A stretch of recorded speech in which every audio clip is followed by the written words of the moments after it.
કૃષ્ણ કનૈયા લાલની જય હો, રણછોડ રાયની જય હો, ગીતા માતની જય હો. અધ્યાય 5મો, કર્મ સંન્યાસ યોગ. 5મા અધ્યાયમાં કર્મ સંન્યાસ અને કર્મયોગ એ બેમાં મારા માટે ઉત્તમ શું? આ બાબતમાં અર્જુને પૂછતા શ્રી કૃષ્ણએ કહ્યું કે આ બંને શ્રેષ્ઠ જ છે, બંને સરખા ફળ આપનાર છે. જ્ઞાનયોગ કરતાં કર્મયોગ સરળ અને કલ્યાણકારી છે. જેણે મનને ઇન્દ્રિયોને વશ કર્યા છે તે કર્મ કરવા છતાં લેપાતો નથી. કર્મયોગી કર્મના ફળની ઈચ્છા રાખતો નથી, એટલે તેને મોક્ષરૂપી શાંતિ પ્રાપ્ત થાય છે. પરંતુ કર્મમાં આસક્ત રહેનારા બંધનમાં પડે છે.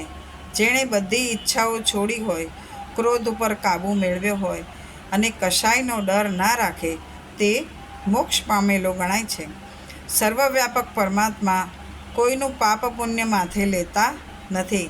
જે જ્ઞાનમાં એકરૂપ થયે છે તેનો જન્મ મરણનો ફેરો ટળી જાય છે. જે માનવી મૃત્યુ થતાં સુધી કામ અને ક્રોધને સહન કરવા શક્તિમાન છે તે જ ખરો યોગી છે. અધ્યાય 5મો, કર્મ સંન્યાસ યોગ. અર્જુને શ્રી કૃષ્ણને પૂછ્યું, આપ કર્મના ત્યાગના વખાણ કરો છો અને કર્મના યોગના પણ વખાણ કરો છો, તો એ બેમાંથી હિતકારક કયું?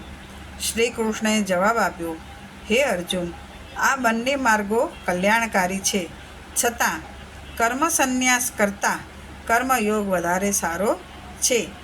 જે ઈર્ષ્યા કરતો નથી, કોઈ પણ જાતની અપેક્ષા રાખતો નથી, તેને સંન્યાસી જાણવો. તે કોઈ પણ જાતના દ્વંદ્વની અસરમાં આવતો નથી. આવો મનુષ્ય સંસારના બંધનમાંથી છૂટે છે. અજ્ઞાની લોકો સાંખ્ય અને યોગ અથવા જ્ઞાન અને કર્મ એ બંનેને જુદા જુદા માને છે, પણ જ્ઞાનીઓ એવું માનતા નથી. જ્ઞાનીઓ માને છે કે ગમે તે એકનું આચરણ કરવાથી મનુષ્યને બંનેની ફળ પ્રાપ્તિ થઈ શકે છે. જે સ્થાન જ્ઞાનીઓને મળે છે તે સ્થાન કર્મયોગીને પણ મળે છે. બંનેનું ફળ એક સરખું હોવાથી બંનેને જુદા જુદા સમજવા નહીં. વળી કર્મયોગ વિના સંન્યાસ પ્રાપ્ત થતો નથી. કર્મયોગમાં સંબંધિત થયેલો સાધક ઝડપથી પરબ્રહ્મને પામે છે. જેણે મનને કબજે કર્યું છે, જેણે ઇન્દ્રિયોને વશ કરી છે, જેનું હૃદય નિર્મળ બન્યું છે, જેનો આત્મા સર્વના આત્મા સાથે એક રાગ અનુભવે છે, એવો યોગી પુરુષ કર્મ કરતો હોવા છતાં કર્મોથી લેપાતો નથી.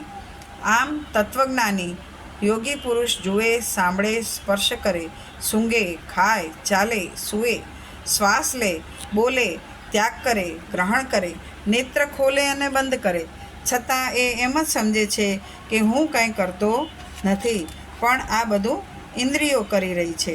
ઇન્દ્રિયોના કાર્ય છે એ બધું કરે છે એવું એ માને છે.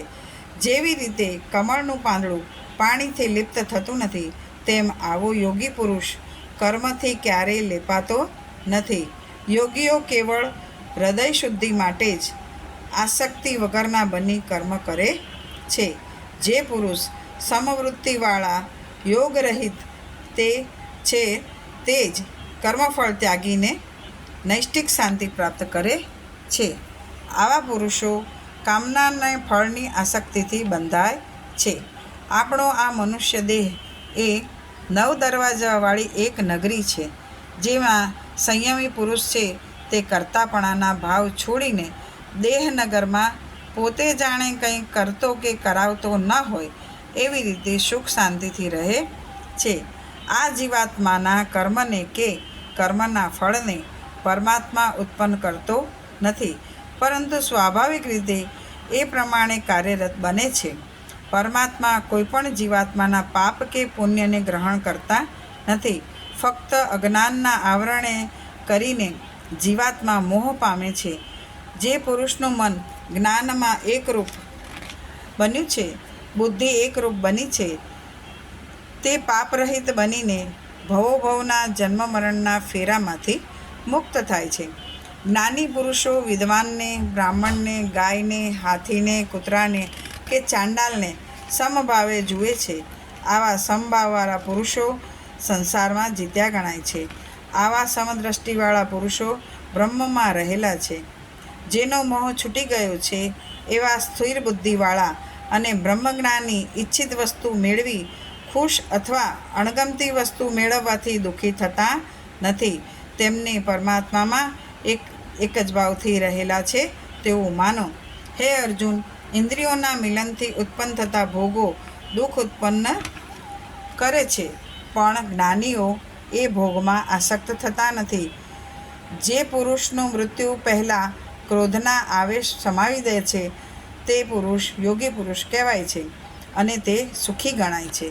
જે યોગી પુરુષ અંતરાત્મામાં જ સુખ, ઉલ્લાસ અને પ્રકાશનો અનુભવ કરે છે તે પરમાત્મા સ્વરૂપ બનીને મોક્ષનો અધિકારી બની શકે છે. જેમનો પાપ પુણ્યનો મેલ ધોવાયો છે તેમના બધા સંશયો દૂર થયા છે. કામ ક્રોધથી મુક્ત મનને વશ કરનાર આત્મજ્ઞાની બ્રહ્મનો અનુભવ કરે છે.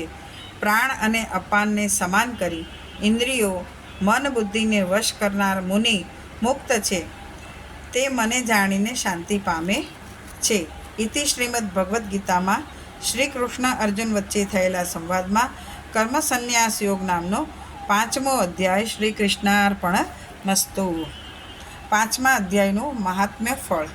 પાર્વતીજીએ શંકર ભગવાનને અને લક્ષ્મીજીએ વિષ્ણુ ભગવાનને કહ્યું, હે પ્રભુ, હવે આપ અમને 5મા અધ્યાયનું મહાત્મ્ય અને તેના ફળ વિશે જણાવી સંતોષ આપો. આથી કરીને શંકર ભગવાને પાર્વતીજીને અને વિષ્ણુ ભગવાને લક્ષ્મીજીને આ મુજબની કથા કહી સંભળાવી. પુરુતકુત્સ નગરમાં પિંગળ નામે એક બ્રાહ્મણ રહેતો હતો.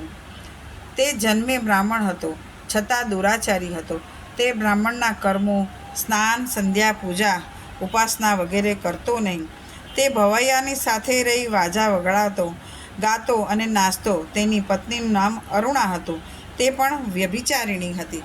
તેની પત્ની અરુણાએ પોતાના માર્ગમાં અંતરાય લાગતા પિંગળને મારી નાખ્યો.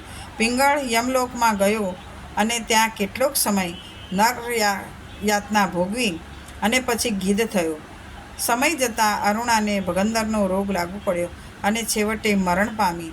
તે પણ યમલોકમાં કેટલોક સમય વિતાવ્યા અને યાતના ભોગવી સુગ્રી બની.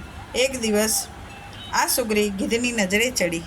ગીધને પૂર્વજન્મનું સ્મરણ થતાં તે સુગ્રીને મારવા ધસી ગયો.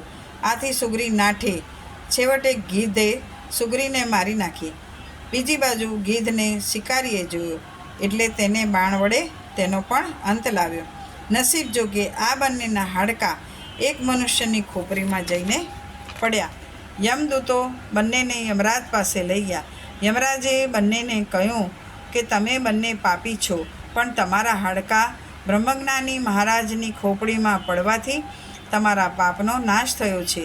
આ બ્રહ્મજ્ઞાની મહારાજ નિત્ય ગીતાજીના 5મા અધ્યાયનો પાઠ કરતા હોવાથી તેમના પુણ્ય બળે તમારો ઉદ્ધાર થયો છે. થોડી વારમાં વિમાન આવ્યું અને તેમાં બેસી પિંગળ અને અરુણા વૈકુંઠમાં ગયા. કૃષ્ણ કનૈયા લાલની જય. રાધેશ્યામ ભગવાનની જય હો. ગીતા માતની જય હો.